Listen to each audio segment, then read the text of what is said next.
my journey serves as your inspiration to keep going. Kagabi nga mga sis, nag-i-stock ako ng sarili kong account. Tingnan nyo to. Dito sa Black App mga sis.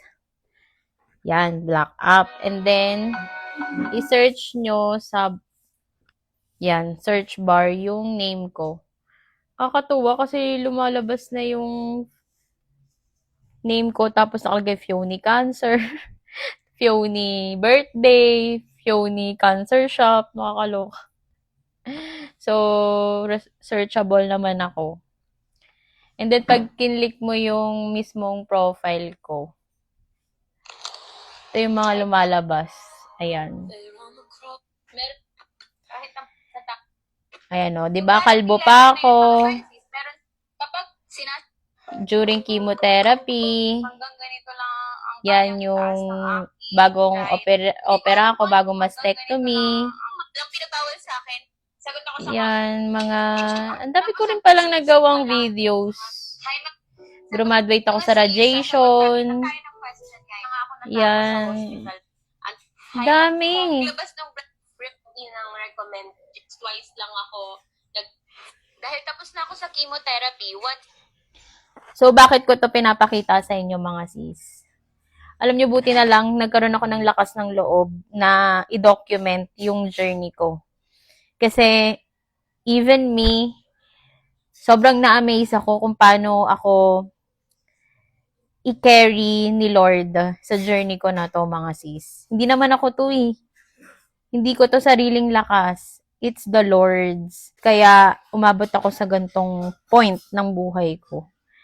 Imagine, habang nag-work ako, habang nagti-treatment, sinasabay ko yung paggawa ng video, pag-vlog, pag-affiliate. Grabe si Lord. Grabe talaga.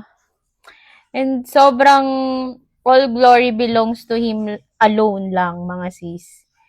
Kasi, hindi ko to sariling lakas. Hindi ko sariling wisdom. Lahat ng gagaling sa Kanya. Lahat ng meron ako, lahat ng na-achieve ko ngayon, lahat ng nalagpasan kong pagsubok, si Lord ang kasama ko. So, gusto ko ganyan din yung mindset nyo, mga sis. Wala man kayong lakas ng loob na gumawa ng video or i-film, i-document yung journey nyo. Pero gusto kong magpatuloy kayo sa laban. Hindi natatapos sa diagnosis ang buhay natin, mga sis.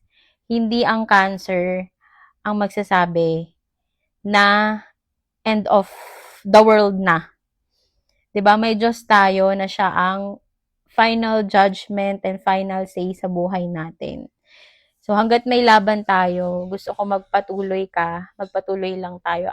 Up until now, patuloy pa rin akong lumalaban eh. Kaya,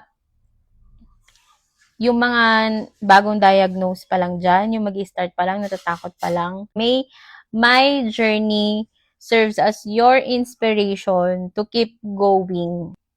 Magiging okay lang din, basta hindi ka susuko at hindi ka titigil.